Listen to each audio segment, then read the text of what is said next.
자, 우리 원천징수는 우리가 지급하는 자가 소득의 원천에 대해서 거래 징수처럼 징수를 하고 그거 대신 납부하라는 거죠.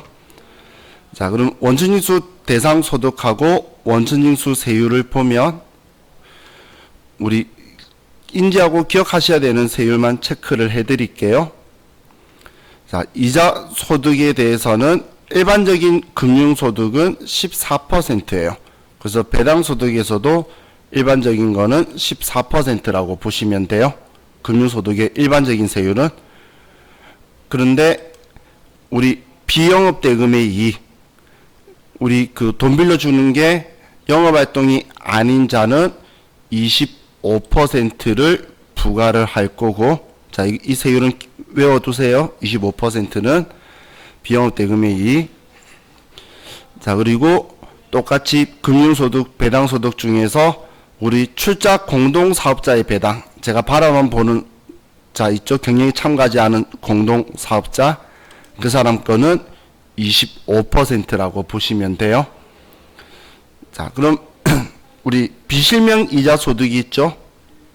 자, 이 비실명 이자 소득은 잘못한 거잖아. 그래서 42%의 원천징수 세율을 가지고 있고, 그런데 괄호의 90%는 금융실명제 위반한 경우에요.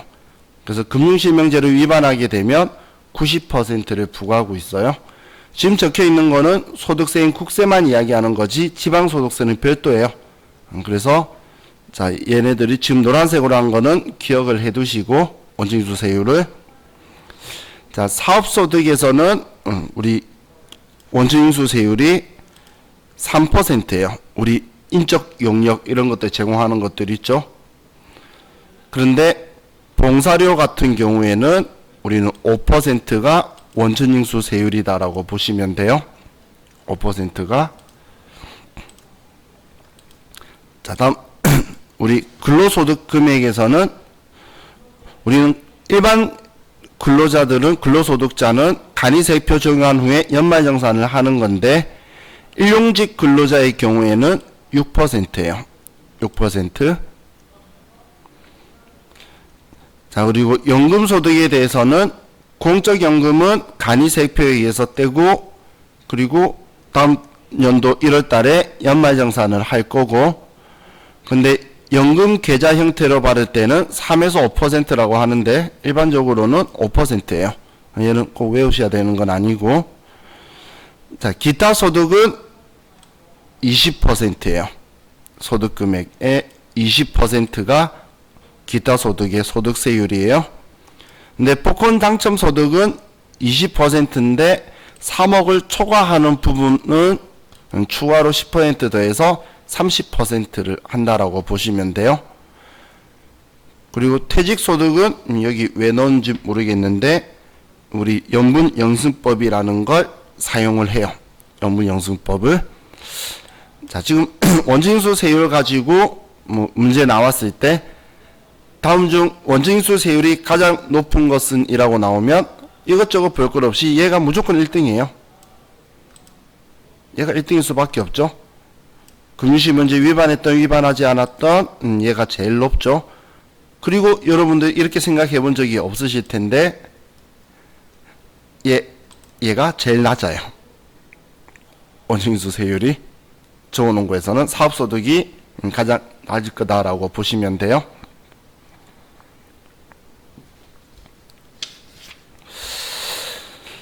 자, 그럼 이제 다음 페이지 넘겨서 원천징수는 징수일이 속하는 다음 달이에요. 귀속일의 다음 달이 아니에요. 징수일이 속하는 다음 달 10일까지예요. 자, 이렇게 생각하시면 돼요. 지금 우리 9월 달이죠. 9월 달에 내가 일했어요. 그럼 귀속월은 9월이에요. 그런데 지급은 다음 달 10일 날 준다 그러면 10월 10일이겠죠. 그럼 지급월은 10월이 되고, 그럼 신고는 우리 그 원천징수한 날이 지급한 날이 원천징수 한 거잖아요. 돈 주면서 원천징수 한 거죠. 그럼 그 다음 달 10일 날 우리가 그 제출을 하는 거예요. 귀속월의 다음 달 10일이 아니고 지급한 날이 징수한 날이죠. 그날 다음 달 10일이다라고 보시면 돼요. 반기별 납부는 앞에 언급한 것처럼 우리 상반기면 7월 10일까지 6월 말일자로 해서 하반기 거면 1월 말일자로 해서 12월 말일자로 해서 1월 10일까지 납부하는 거고 자 원천징수 영수증 우리 이거 문제 풀면서 한 번 정도씩은 본 적 있으시죠?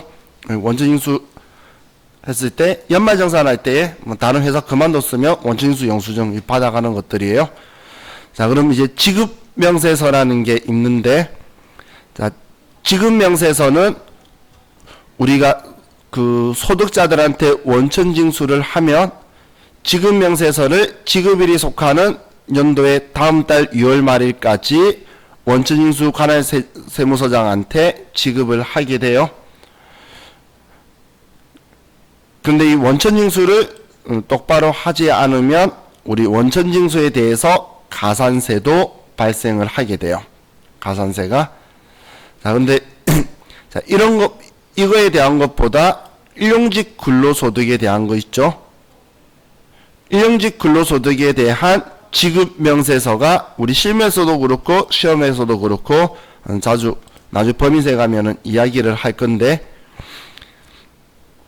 일용직 지급명세서는 분기 마지막 다음 달 말일까지 하는 걸로 되어 있어요. 지금 이런 이야기예요.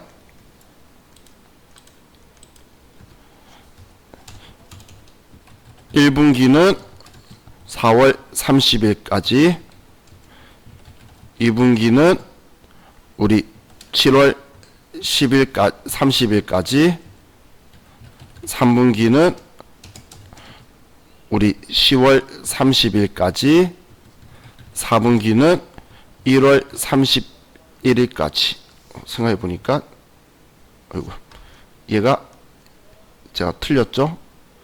10월 31일이에요. 10월달에 31일까지 있죠? 얘도 31일까지 있네. 제가 이걸로 세었어야 되는데 안 셌어요. 자, 우리 과거에는 좀 틀렸던 거 이거 해보신 적 있으신 분은 과거에는 자, 첫 번째 한번 바꿀 때 바꾸기 전 얘가 2월 말일까지였어요. 4분기 거가. 그랬다가 2월 말에서 그 다음 어떻게 바뀌었냐면 분기 다음 달 10일까지로 바꿨었어요. 전부 다 분기 다음 달 10일로 바꿨는데 그랬더니 업무가 꼬이는 거예요. 그래서 다시 바꿨어요. 말일자로. 그래서 지금 현재는 지금 그냥 분기 다음 달 말일까지가 우리 일용직 지급명세서 지급 날짜라고 보시면 돼요. 나중에 이것 때문에 우리 가산세 계산할 거예요. 법인세 가서. 자, 그럼 이제 원칙수 뭐 이행상 신고는 뭐 징수일 다음 달 10일이라는 거 또 적어놓은 거고 그리고 연말정산은 뭐 2월 달에 한다. 뭐 이 정도까지만 보시면 되겠어요. 자, 이제 298페이지로 가서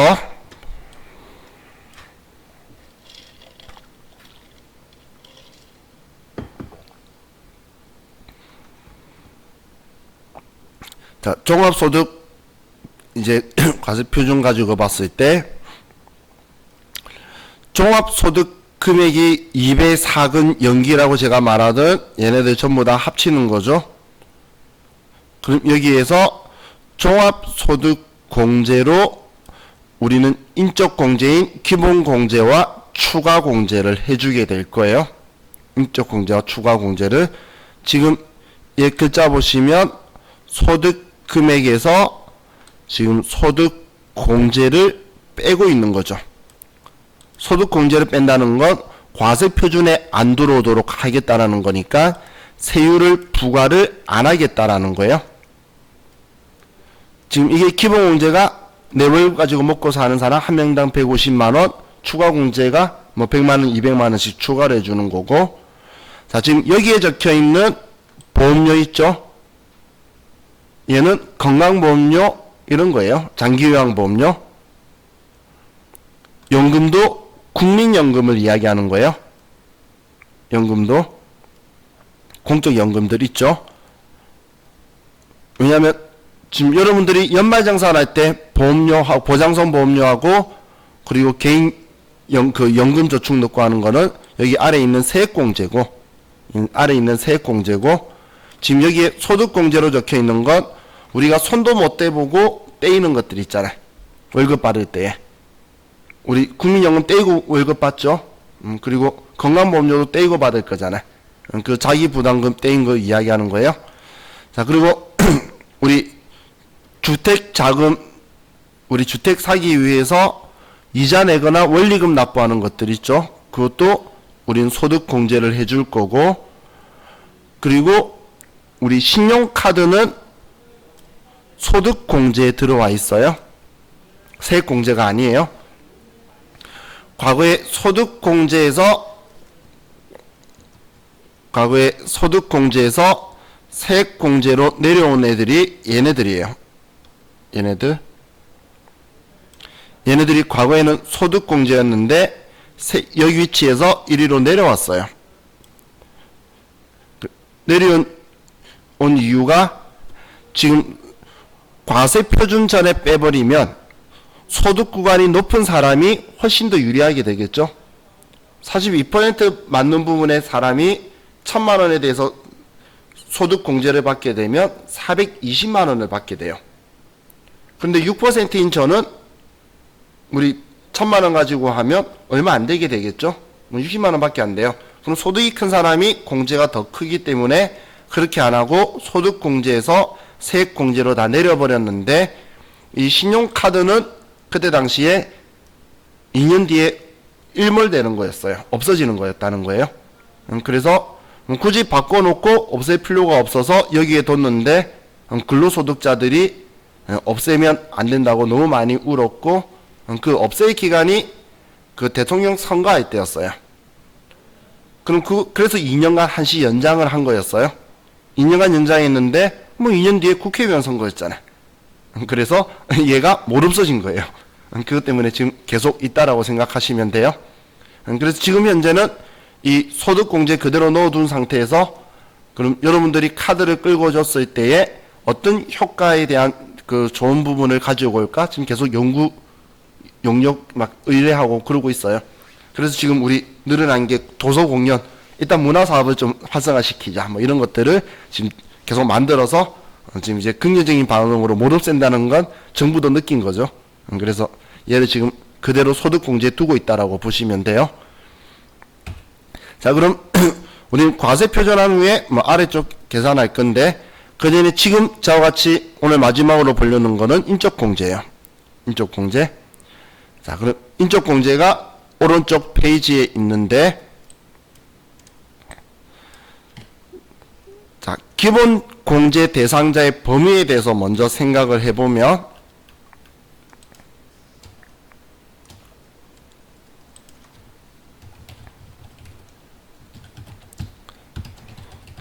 범위는 본인의 수평적, 수직적 관계자들이에요. 본인의 수평적, 수직적 관계자라는 거예요. 자, 그 말이 무슨 말이냐면, 자, 이렇게 기준 가지고 볼게요. 본인이 있어요. 그럼 배우자가 있겠죠. 배우자. 그러면 본인하고 수평적 관계자인 자를 생각해 보면, 본인하고 수평적 관계자는 우리 형제자매죠. 자, 그럼 본인의 형제자매하고, 그리고 배우자의 형제자매는 나의 기본공제 대상자의 범위에 들어오게 돼요. 범위에. 자, 그리고 또 본인의 직계 존속하고 배우자의 직계 존속도 나의 기본공제 대상자로 들어오게 돼요. 본인의 직계 존속하고 배우자의 직계 존속도 기본공제 대상자의 범위에 들어온다는 거예요. 그럼 제가 지금 이 위를 이렇게 표현하면 위쪽인 느낌 드시죠? 자, 이렇게 위쪽으로 수익적 관계도 된다는 이야기예요. 또 본인의 아래쪽으로 배우자의 아래쪽으로 직계 비속, 직계 비속도 지금 제가 쓴 게 딱 가로 그 수평적 수직적 관계죠. 위아래 여기만이 원칙적으로 나의 기본 문제 대상자 범위라고 보시면 돼요. 그럼 이 범위에 있는 사람은 기본 공제 대상이 되든 안 되든 일단 있으면 집어넣고 기본 공제가 된다 안 된다를 여부를 체크해 주는 거예요. 나의 수직적 관계, 수평적 관계라고 해서. 그럼 지금 이걸 다른 표현으로 하면 우리 직계 존속의 가지치기 있죠. 예를 들면 우리 삼촌이나 이모 같은 사람들 있죠. 가지치기잖아요. 그죠? 이런 사람들은 안 된다라는 이야기예요. 나하고 수평적 수직적 관계가 아니잖아요. 그죠? 또 형제 자매의 뭐 배우자라든지 형제 자매의 배우자 이런 사람들 안 되고, 형제 자매의 직계 비속인 우리 조카들, 조카 이런 애들도 다 안 된다라는 이야기예요. 지금 가지치기는 다 안 되고 딱 수평적 수직적 관계만 우리는 기본문제 대상자의 범위에 들어가게 돼요. 범위에. 그래서 가지치기는 적혀 있어도 아예 입력 자체를 하면 안 되는 거고, 그럼 지금 수직적 수평적 관계는 있으면 입력하되 기본문제 대상이 된다 안 된다만 쓰는 거예요. 기본문제 대상이 된다 안 된다를. 자, 이게 우리 기본적인 범위인데, 자, 예외가 하나 있어요. 예외가 우리 이 직계비속이 장애가 있다면, 자, 첫 번째 전제 조건이 장애가 있을 때, 직계비속이 장애가 있는데 이 직계비속의 배우자, 한마디로 뭐 며느리나 사위를 이야기하는 거죠. 그죠? 자, 얘는 원칙으로는 안 돼요. 가지치기잖아요. 그런데 이 배우자가 두 번째 전제 조건이 장애가 있고 내가 이 며느리나 사위까지도 내가 부양을 하고 있으면 얘는 된다는 이야기예요. 얘는 돼요.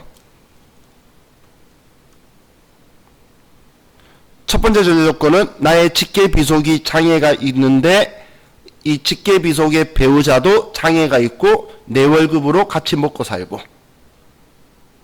그런 경우에는 나의 부양가족으로 보겠다라는 거예요.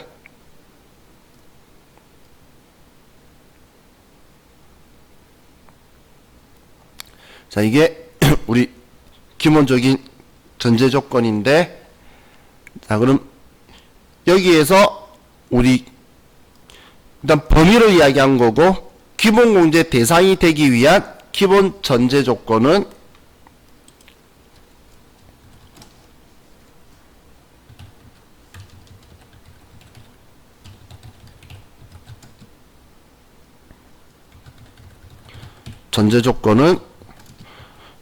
연 소득 금액이 100만원 이하라는 게 전제 조건이에요. 본인은 당연히 제외예요. 본인은 1억을 벌어든 얼마를 벌든 상관없어요.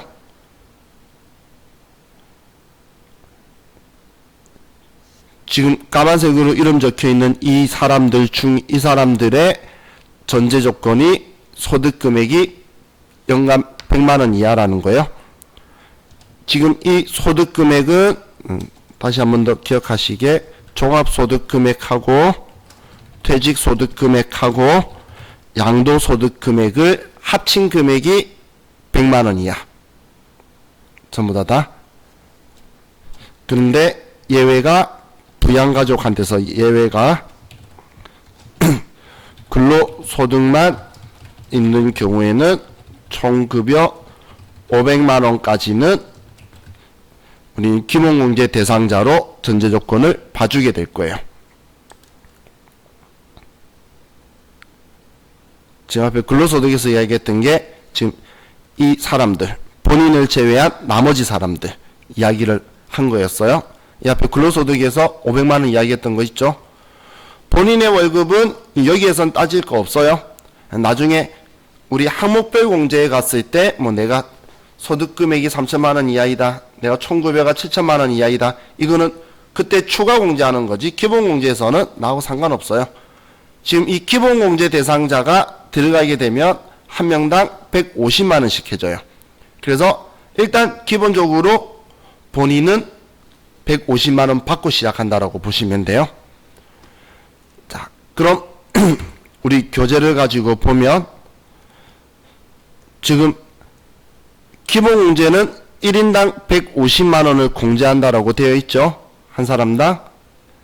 근데 본인에 대해서는 전부 다 해당 사항이 없는 거예요. 본인은. 그럼 본인한테는 그냥 이것저것 안 따지고 150만 원이 되는 거고, 그럼 본인을 제외하고는 이제 소득인데 얘 또 적혀 있죠. 제가 얘는 신경 쓰지 말라고 했어요. 소득 금액 150만 원으로 계산하는 게 아니에요. 그냥 쓴다라고 하면 총급여 근로소득만 있는 경우 총급여 500만 원 이하다, 이렇게 숙지를 해두세요. 자, 그럼 배우자든 모든 가족이든 전부 다 소득 금액은 따지는 거고, 그 다음 배우자는 나이에 제한을 두지 않죠. 나이 제한을 두지 않고, 자, 그럼 그 다음은 나이를 20세 이하 60세 이상을 우리는 부양가족으로 볼 거예요. 지금 부양가족으로 본다는 건 소득 없고, 그리고 우리 나이가 많거나 나이가 작다, 이런 이야기이기 때문에 20세 이하 60세 이상을 따지게 될 건데, 지금 이 나이는 우리 당해년도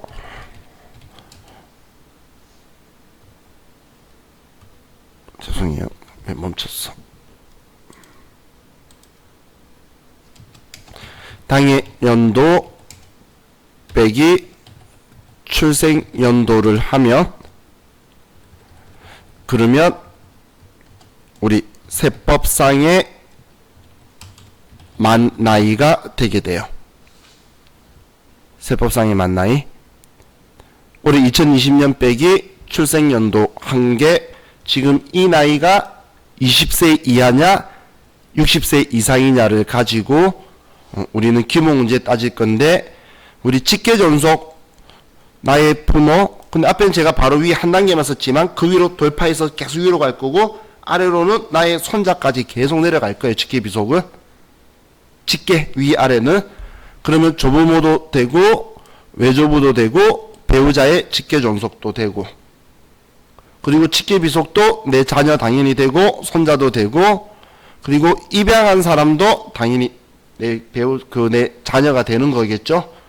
그리고 나의 친자가 아니다 하더라도 우리가 재혼한 경우에 배우자의 자녀도 돼요. 그래서 제가 배우자의 직계비속도 체크를 한 거예요. 그리고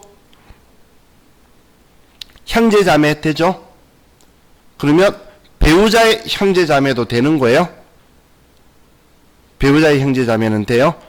지금 오른쪽 적혀 있는 거는 형제자매 배우자는 제외라는 건 내 형제자매 배우자, 뭐라 부르죠? 만나서 치면 재수씨, 일자로 치면은 하여튼 그 사람 누군지 알겠죠? 형제자매의 남편이나 아니면 배우자를 제외라고 표현한 거예요. 형제자매, 그 배우자의 형제자매는 되고, 자, 그럼 지금 이 세 개인 경우는 무조건 나이를 60세 이상 20세 이하를 따진다라고 보시면 돼요. 20세 이상 60세 이하를, 아니 죄송해요, 20세 이하 60세 이상을. 자, 그런데 여기 장애인이 있죠. 장애인은 나이 제한을 없앤다는 게 중요하죠. 장애인이. 근데 장애인이 소득 금액이 연간 100만 원 이상이면, 100만 원 초과면 이 사람은 그냥 일반 사람하고 똑같은 거예요. 그래서 소득 금액에 대한 전제 조건은 똑같아요. 또 제가 앞에 설명했던 직계비속이 장애인인데 그 배우자도 장애인 경우는 우리 그 배우자도 우리 며느리 사위라고 이야기했던 걔도 된다란 이야기예요. 그리고 우리 기초생활수급자라든지 자 위탁아동이 있는데 위탁아동은 나이가 18세 미만 17세 이하예요. 전제 조건은 6개월 이상 양육한 경우에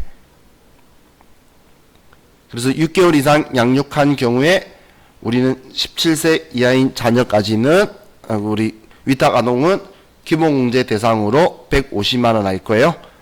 자, 본인을 제외한 이 모든 사람은 장애가 있든 말든 전부 다 여기 소득금액 100만 원 이하야 된다라는 것 여러분들이 꼭 기억을 하셔야 돼요.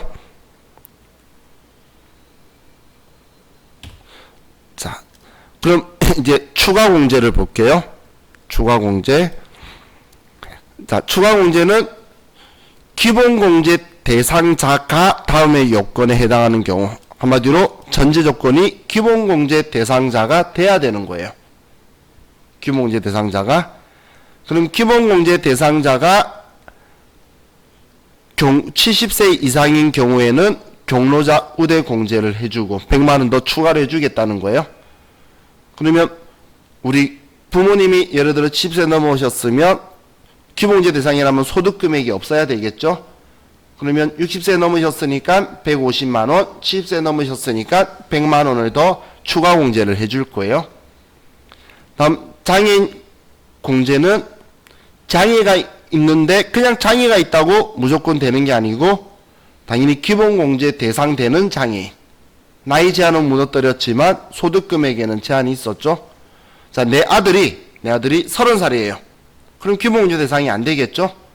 그런데 내 아들이 장애가 있는 거예요. 그리고 소득 금액이 없어. 그러면 기본 공제 대상이 돼요.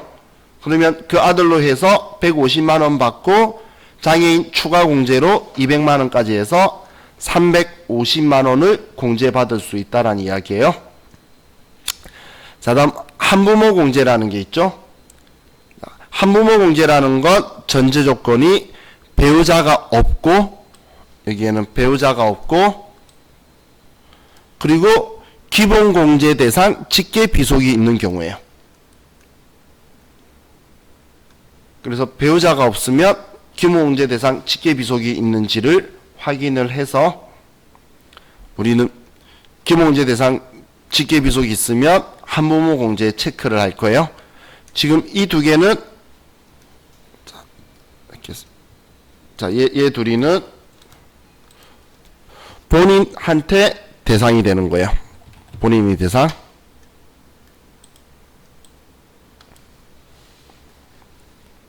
위에 거는 부양가족들 이야기고 본인도 되는 건데 한부모 공제하고 부녀자 공제는 본인만 대상이 되는 거예요. 자, 그럼 부녀자 공제는 종합소득 금액이 3천만 원 이하인 여성 근로자로서 종합소득 금액 3천만 원 이하예요. 여성 근로자인데 배우자가 있는 맞벌이 여성이나 아니면 결혼 안 해서 배우자가 없는데 기본공제 대상 부양가족이 있는 세대주 이렇게 두 가지로 나눠지게 돼요. 조건이 본인이 여성 근로자고 종합소득 금액이 3천만 원 이하인 거예요.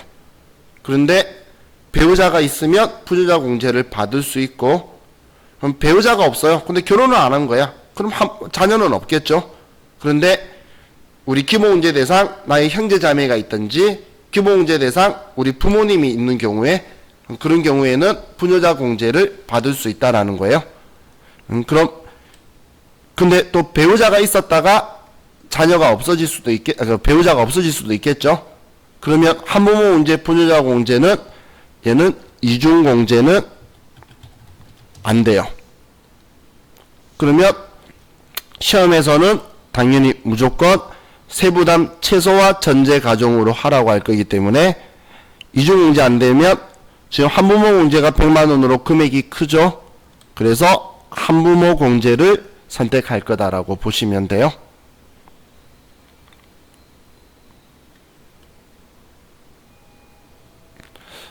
자, 그럼 우리 부가공제 조건도 봤는데, 자, 다음 페이지 넘기시면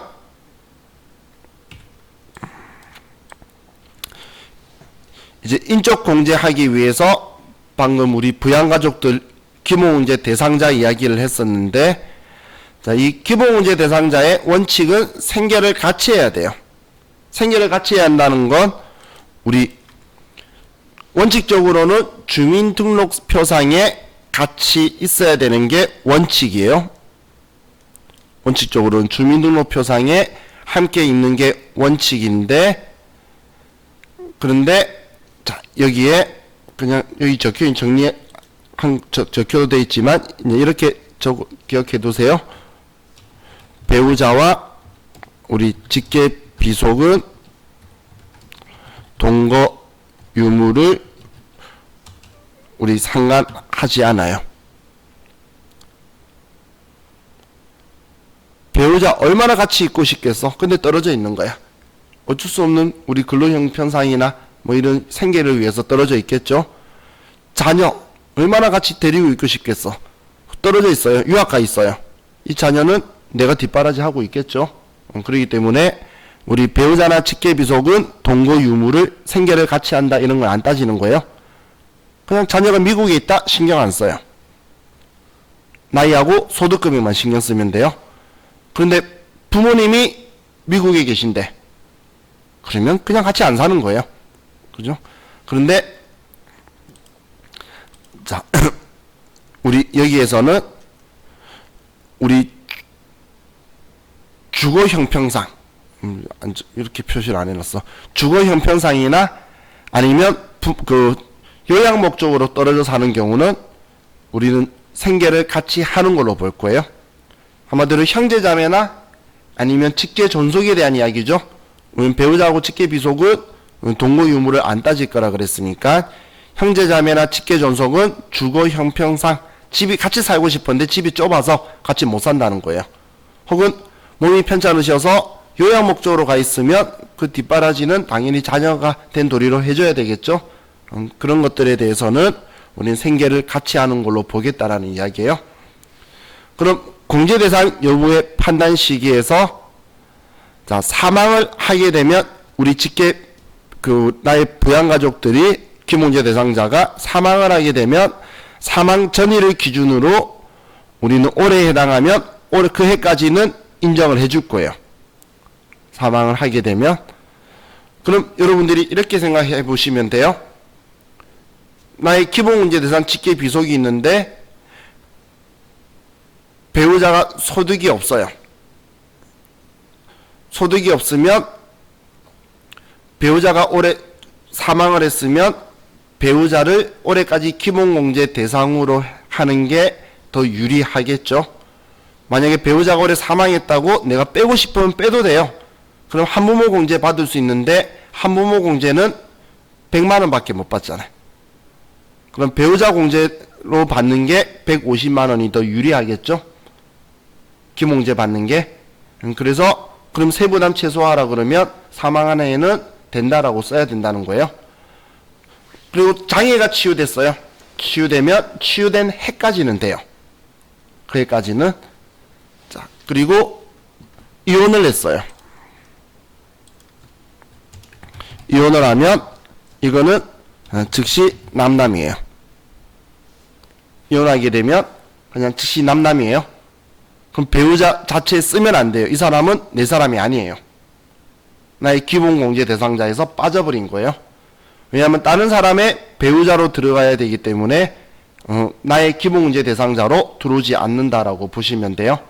그래서 이혼하시면 이혼하게 되면 여러분이 제일 먼저 확인해야 될 게 그럼 배우자 안 쓴다 그랬잖아.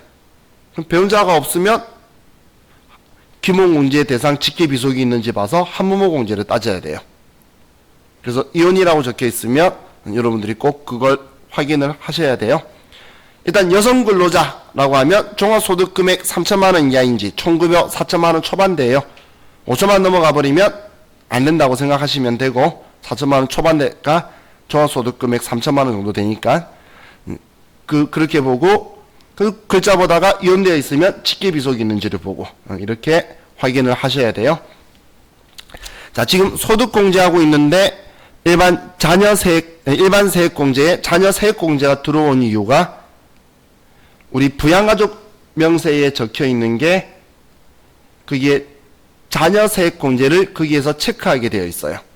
과거 옛날에는 이 자녀에 관련해서도 소득공제였다가 이게 세액공제로 내렸는데 이제 우리가 컴퓨터 전산상에 쓸 때는 자녀 세액공제도 우리 부양가족 명세에서 같이 입력하기 때문에 실기를 위해서 여기에 적혀 있는데, 자, 여기에서는 자녀 세액공제는 한 명이면 15만원, 또 두 명이라도 15만원, 즉 기본공제 대상에 해당하고 있는 게 한 명이면 15만원, 두 명이면 또 한 명 추가해서 15만원 30만원 받는데, 세 명이면 초과자가 30만원씩 해서 세 명이면 60만원이 될 거예요. 그러다가 한 명이 20살이 넘어가면 또 이제 빠지기 시작하겠죠. 그럼 장애가 있는 직계비속이면 자녀세액공제를 받을 수 있어요. 20세 이하가 아니고 기본공제 대상에 해당하는 자녀이기 때문에 장애가 있는 30세 자녀면 우리는 자녀세액공제를 받을 수 있다라는 거예요. 자, 그런데 자, 이게 과거하고 달라진 게 7세 이상의 기본공제 대상 자녀만 자녀세액공제 대상이에요. 6세 이하는 7세 미만이나 6세 이하는 이제 자녀세액공제 대상이 아니라는 거예요. 지금 이거는 세금에서 이만큼 빼주겠다는 거죠. 그런데 우리 아동수당이라는 게 1인당 10만원으로 생겼어요. 지금 작년 말부터 6세 이하로, 6세 미만이 6세 이하로 7세 미만으로 바뀌었기 때문에 아동수당을 받으니까 세액공제 대상에서 뺐다라고 보시면 돼요. 아동수당 때문에. 그래서 이게 기본공제 대상 직계비속인데 왜 자녀 체크 안 됐지 하고 여러분이 스스로 가서 체크하실 필요 없어요. 우리 주민등록 그 번호 쓰면 컴퓨터가 알아서 해줄 거니까. 자, 그리고 출산 입양에 대해서도 세액공제가 있는데, 자, 출산 입양 세액공제는 우리 그 흔히 말하는 고수도부로 357이라고 하죠.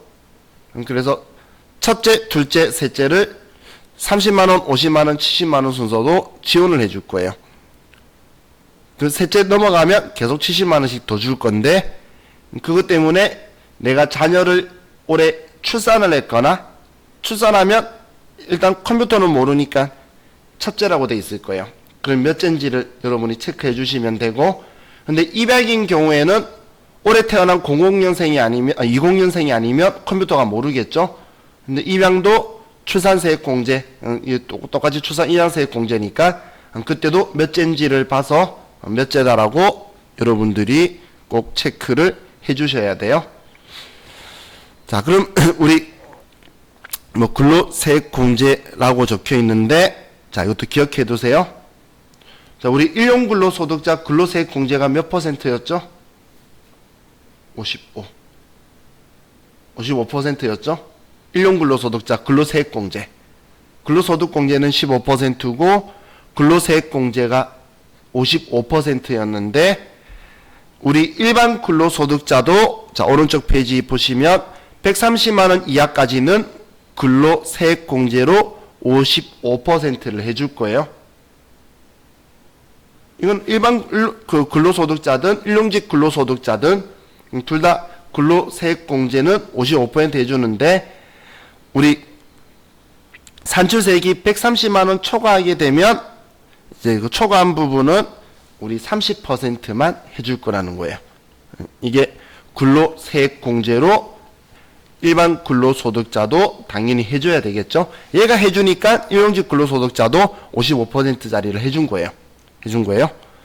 자, 그럼 우리 일용근로자는 그냥 해주는 거고, 자, 그리고 동그라미 4번을 보시면 표준세액공제라는 게 있죠.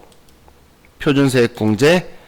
자, 표준세액공제는 뭐냐면 우리 이제 내일 저하고 같이 보게 될 항목별 공제를 받지 않으면 항목별 공제를 받지 않으면 그냥 우리 연말정산 안 받았다는 거예요.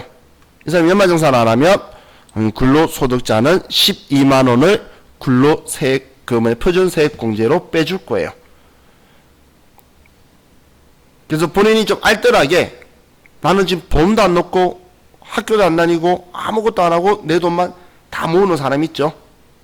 제 친구 중에 그런 놈 있었어요. 옛날에 30대 초반에 걔 월급이 230이었는데 한 달에 70만 원을 썼어요. 70만 원인데 월세 40, 자기 생활비 30만 원. 훌륭한 아이였어요. 걔는 연말정산 받을 게 없어. 그래서 저한테 연말정산 받을 거 없는데 어떡하냐 그러길래 그냥 그대로 둬 라고 저는 이야기했었어요. 왜냐면 그러면 그때 당시에는 10만 원으로 표준세액 공제가 자동으로 되니까. 그래서 연말정산 안 받아도 우리는 표준세액 공제라는 걸 해준다는 거예요. 세액 공제는 절대 못 받는다고 이런 시험에 나오면 오답으로 생각하시면 돼요. 자, 오늘 이거 계속 하니까 이런만 하니까 재미없죠? 재미없죠? 그래서 내일은 우리 사원 등록하고 부양가족 명세하고 그리고 급여자료 입력하고 원천징수 문제들도 좀 보고 그리고 나서 지금 아래 있는 항목별 공제를 볼게요. 여러분들 너무 심심하고 재미없으실까봐 그래서 그 순서대로 해서 제가 내일은 수업을 진행할 테니까 우리 이거 하고 나면 또 우리 빨간색 책 가지고도 한번 봐야 돼요. 자, 지금 우리 공부하는데 시간적 여유가 조금 있으실 거예요. 제 생각인가요? 공부할 때 시간적 여유가 좀 있으신 분들은 TAT 2급을 좀 공부해 주세요. TAT 2급을. TAT 2급 공부하라는 건 TAT 2급 자격증을 따라하는 게 아니고 전산세무 1급에 도움되라고 그러는 거예요. 우리 전산세무 2급에 연말정산하고 막 이러는 거는 전산세무 1급에 도움이 안 돼요. 그런데 TAT 2급에 우리 원천징수하고 하는 거는 전산세무 1급에 도움이 되니까 TAT 2급 쪽에 원천징수 부분을 좀 여러분들이 봐주시면 좀 도움이 더 잘 될 것 같아요. 얘네들이 TAT 2급이 인기가 좋다 보니까 전산세무 1급인데 막 그림 보여주고 그래요. 언제부턴가. 근데 전산세무 2급은 그림 잘 안 보여주거든. 그래서 TAT 2급 시험을 본 적이 없으신 분은 조금 당황하실 거예요. 그래서 시험하고 상관없이 우리 전산세무 1급을 위해서 여러분들이 좀 봐주시면 좋을 것 같아요. 자, 그리고 제가 앞에 오늘 우리 시험 접수하실 분들 있죠? 시험 접수하실 분들은 저한테 개별적으로 지금 문자 주신 분도 있고 카톡 주신 분도 있는데 다 정리해서 내일 한 번에 말씀드리려고 다 보고는 있어요. 그래서 보내주시면 제가 내일 정리해가지고 말씀드릴 테니까 저희 학원에서 보실 분만 저한테 주시고 우리 세무사의 시험은 이 건물에서 볼 거고 회계사의 시험은 딴 건물에서 볼 것 같아요. 근데 우리 반만 해가지고 맞춰가지고 우리 반 추가 대발 옆반 정도만 해서 따로 배관을 잡아서 볼 것 같으니까 그래서 시험장은 아직 그건 확정되면 제가 말씀드릴 테니까 시험 학원에서 보실 분들은 여러분들 해주시고 앞에 누구셨죠? 우리 연지 씨였나? 아름 씨였나? 자리 많다 그렇게 말씀하셔서 많은 줄 알았는데 지금 없대요, 자리가. 그래서 한순간에 사람들이 쭉 다 접수를 했나 봐요. 자, 어떻게든 우리가 시험만 시행되면 제가 시험 되도록 우리는 어떻게든 시험 볼 수 있도록 만들 거니까 걱정하지 마시고 여러분 제가 수업하는 목적이 여러분들 시험 보시려고 온 거였잖아요. 첫날에 제가 이야기했죠. 시험 보실 목적이 아니고 세법 알고 싶어서 오신 분은 저한테 따로 말씀하시라 했는데 한 분도 말씀 안 하셨어요. 그럼 다 시험 보는 목적이시니까 시험 보시는 데는 문제 없도록 다 제가 맞춰 드릴게요. 시험 취소만 안 되면 다 문제 없는 거니까.